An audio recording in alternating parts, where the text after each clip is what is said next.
miidhamaa dagalataa'e gobaani bolokaa har'a guyyaa ga'e otoo dhala kan qoqqorrii akaa'u galeetuma nan taa'u hundumsaa hundumtuu kan Oromoo ta'e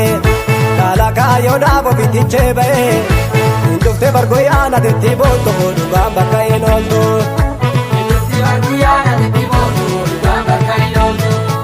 Waboko, Lamiko, Omoko,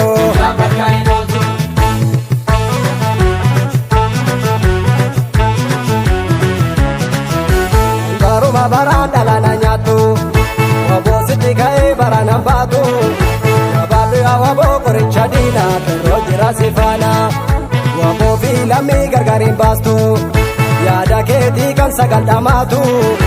Muka fi lafee gargar ba'uu ta'u Dirree uummatu kana hin waaqatu Waboota miidhamaa dagalataa'e Sobaani bolokaa amma guyyaa ga'e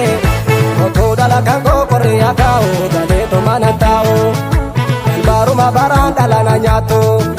Waboositi ka'ee bara nan baatu Gabaadhu yaa waboo qoricha diina